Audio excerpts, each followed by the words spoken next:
Good morning. Hello, everyone. How's everyone this morning? This beautiful day of, today is April. We are starting a beautiful, beautiful morning with this that April morning dew that's up in the air. And I think we all can agree that the day always starts the way we want it to start.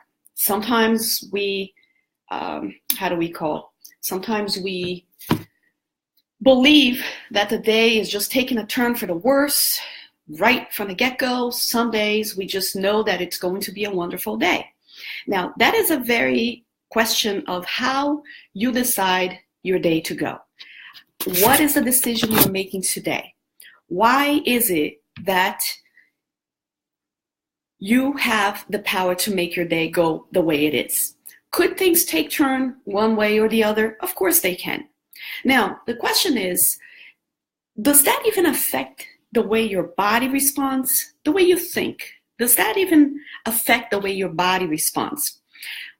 Since the topic today is illnesses, and we're going to talk a lot about ourselves and our thoughts and our emotions, let's begin by, do you believe that the way you see even how your day is going to go, do you believe that that has an effect in your body?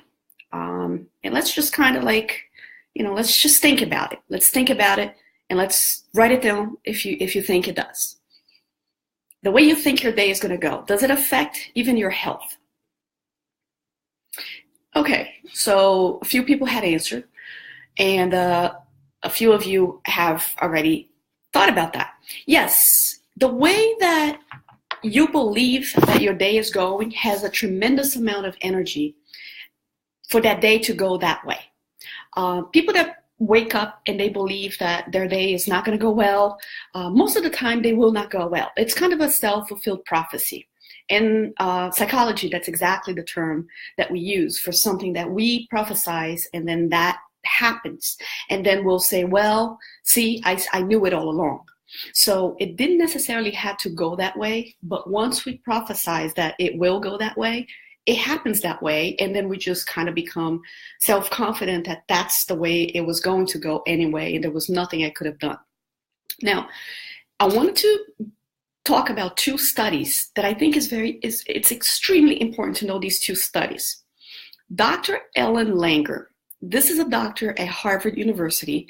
She's been working with wellnesses and awareness of what we do and the times, and she works a lot of how the thoughts affect our actions and how we can change things by changing our thoughts.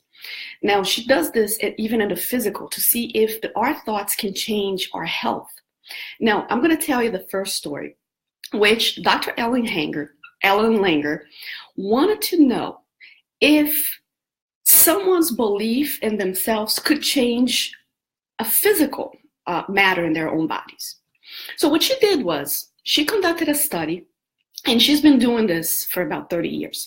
So she conducted a study, and she recruited young people to pretend that they were going to be on an airplane simulator. You all know what that is. So there's a pretend airplane, and you would ride with a pilot. It was like a training program for people that wanted to be pilots. So what happened is she recruited some people, and this is what she said.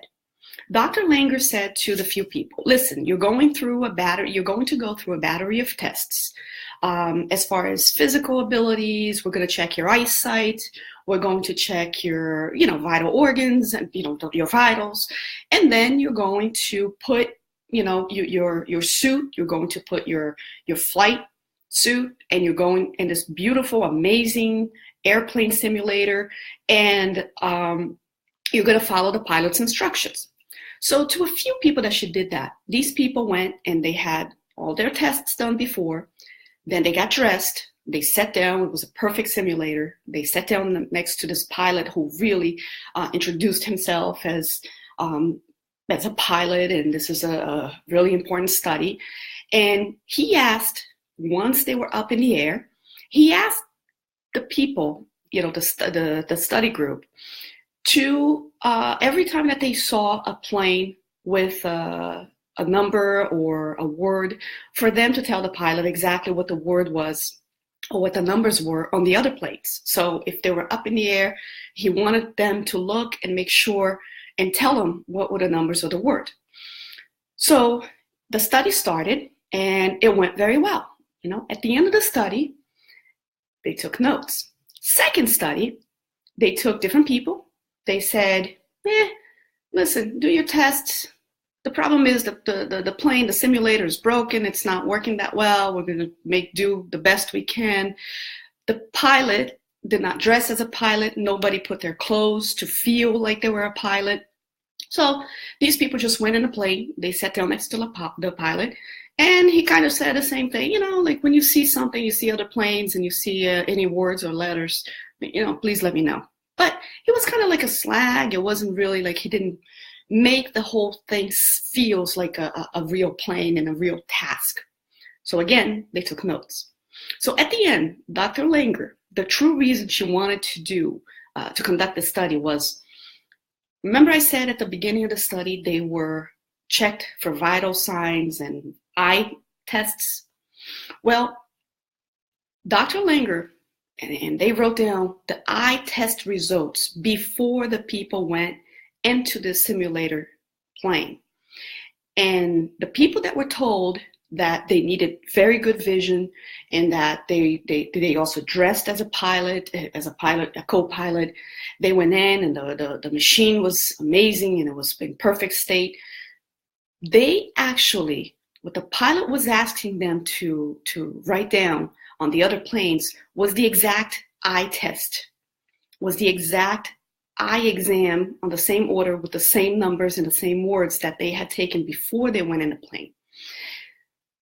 And to the amazement of everyone, just about every person that did the eye exam before, and it was just a random test before they even went into the study, all of their visions improved. Their eye vision actually improved with the belief that they would be a pilot, that pilots needed excellent vision to fly. And when the pilot, the study, when the researcher dressed as a pilot asked for names and numbers or any combinations that they saw up in the sky in different planes, that was the eye exam. And they all considerably improved their eye exam, just in the belief that they needed to have great vision. Now, think about it. If that doesn't tell you that there's something else going on there, that their own belief that they would be needing to have great eye vision, their vision actually improved. Now, the other group, that did not happen. Why didn't it happen? They were never told that pilots needed great vision. They were never dressed as a co-pilot. They were put in a simulator that they were told were broken, that didn't work well. So they didn't go into that simulator with the same belief that they needed their eyesight to be great. Now that says a lot about this experiment and how our own beliefs that we have to be certain thing affects our own physical bodies. Now I'm going to tell you, sometimes we think that we're old, we can't do this anymore, our health is already getting in between a lot of things and in the way of a lot of things.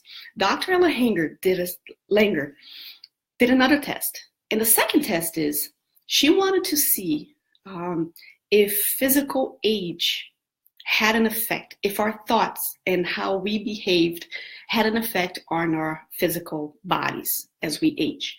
So what she did was she went in and picked up these volunteers, elderly, and I think the youngest person was about 80. She picked them all up in a bus, and they were all volunteers to go to this retreat. And the retreat was, everybody got on the bus. Once they were in the bus with the researcher, they arrived at this retreat that they would be there for, I don't know if it's a week or so. In the retreat, everything was brought back in time. It was all brought back in time where these people were much, much, much younger. So the TV only played shows from, let's say, 40 years before their time. The newspapers, she made sure all the papers were according to back in the day.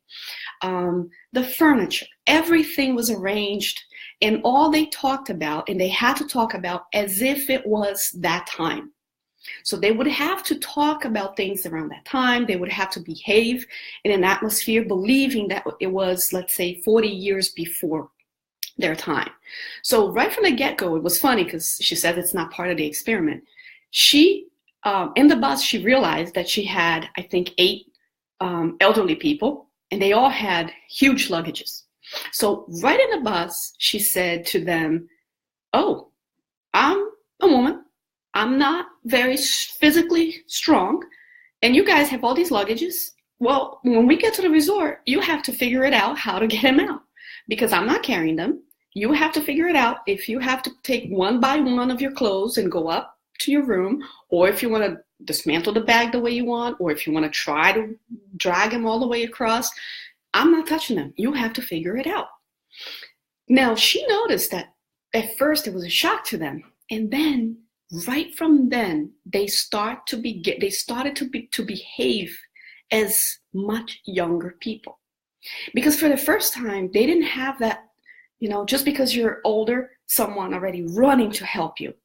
Or, no, you can't lift this. No, you can't do this.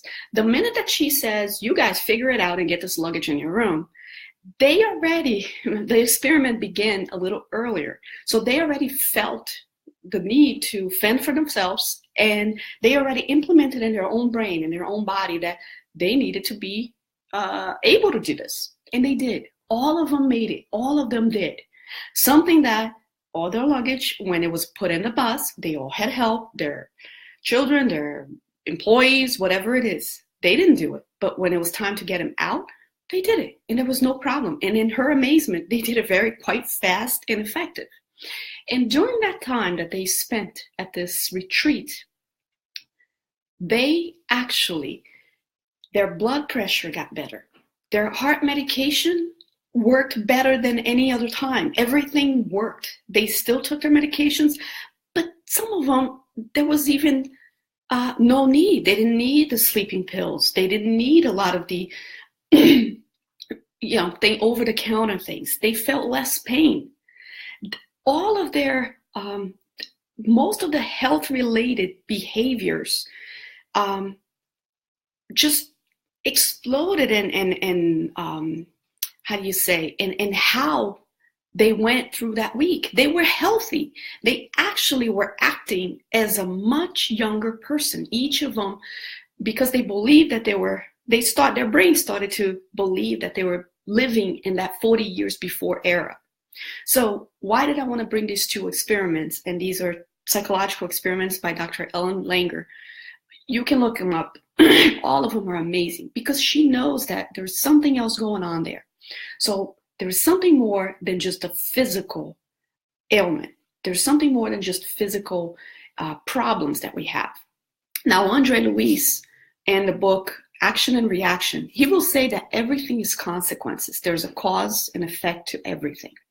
And we can be ill and we can be sick in 3 different manners. Number 1, our bodies. Everything already is in our body.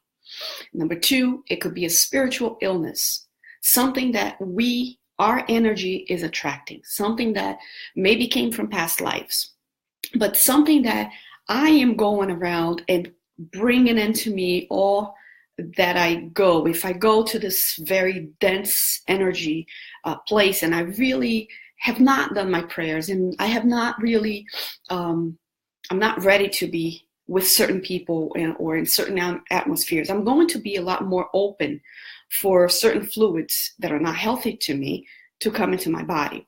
But spiritual also says all of the anger that I put out, all of the jealousy that I put out, I'm also going to affect my physical body.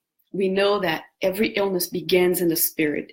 It goes through an emotional, our thoughts as well, and then it kind of gets filtered through our bodies.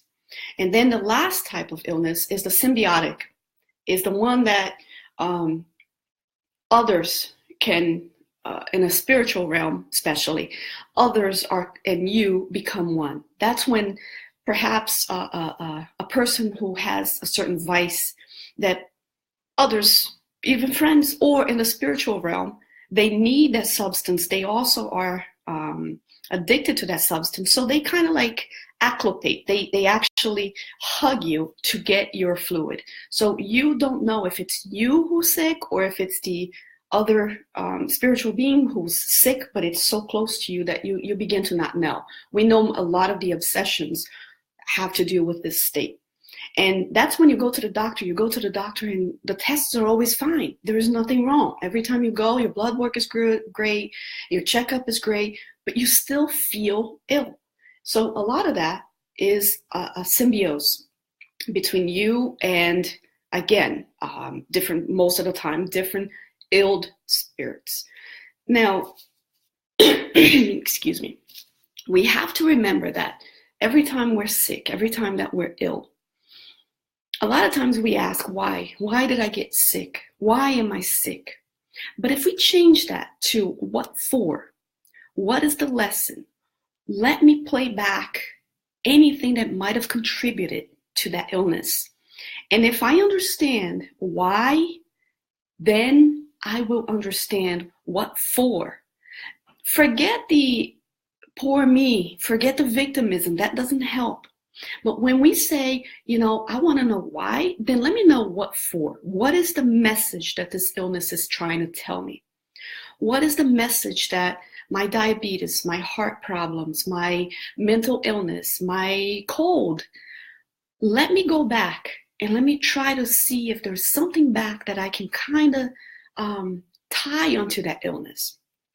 Let me see if my resentments, let me see. Now, we know that treating any kind of illnesses, it has to be done in a holistic manner. You can't just go to the doctor. You can, but the chances of the same thing, let's put it that way, happening again is much higher. The minute that you treat this as a spirit, as a mind body, as a spirit, as an emotional level, and as a physical matter, then you know that the solution will be much closer.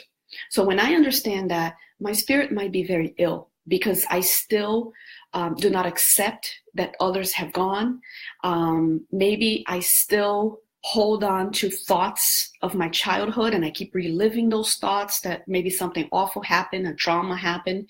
So you're still reliving this, and this energy will have to come out in a certain way. And most of the time it comes out through our bodies. Or it could be emotional as well, not just the thoughts, but also the emotion that we attach to that thought. Every time that we see someone that did us wrong and you start feeling this anger towards this person, it immediately causes reactions in your body. And we know this. All you have to do is 2:00 in the morning, your phone rings. What do you feel? You immediately feel anxiety. Something is happening. Where was the anxiety before? It began with a thought. Something happened. Someone's calling me. Somebody died, right? And then and when the person on the other line says, it's not good, you actually want to throw up. You actually get the stomach issues right there. Now, if that is not related to how you think, then let's really step back and look at scientific research, because that happens to all of us. We know that if I tell you guys, listen, you know that lottery number where you played yesterday? Guess what? You won. Immediately you start to have reaction of your thoughts, and your emotion will show that. So we know that illnesses is not very different. It's not different at all, except that sometimes what you're going to get with the reaction of an action that you caused, and that action could be a thought, it could be an emotion, it could be an accident, and there are no accidents. Every time that we have some kind of accidents, again, there's a message, and most accidents are not accidents. Your attention, your focus was not into that task. So once you take that, your mind is not in the present, that is a cause of the accident most of the time. So let's think and let's look at our bodies and let's really ask ourselves, how do I want my body, my physical health? Most likely, whatever issues we might have, maybe we can't fix them right here because maybe they're part of the healing itself of something much greater. Our emotions, our thoughts, maybe they're here to educate us on what not to do or how to really use situations in a different way that we have done it and used our anger with them. So sometimes this might have happened in different lives that have passed, and now we're just kind of filtering the rest that got impregnated in our perispirit. So the message is simple. Let's pay attention to our body. Let's pay attention to our emotions and our thoughts.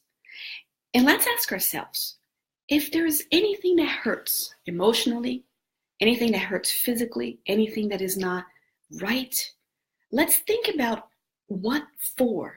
What kind of message is this illness trying to tell me? What kind of message? If I have this cold that won't go away, if I have this fever, what was I thinking before this fever came? How was I walking?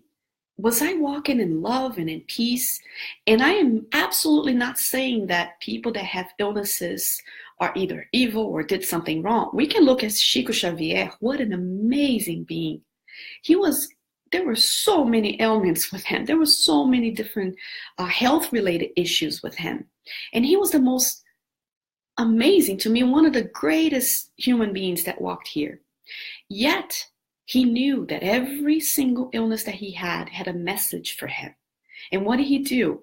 He just overcame them. He did not allow them to be obstacles in his great mission that he had here in the world. So we're going to see that a lot of great people that did great things had different things physically. But that just showed how much they could go over and continue to walk their mission. So nobody gets ill by chance. Nobody has any illness, any sickness, any ailments, anything, any mental illnesses. It can come from different actions, the way we work our emotions. So let's think about it. Our cells, we can actually domesticate our cells. And this is Andre Luis. He says that our cells, we can domesticate them. We can actually teach them, tell them how we want them to behave.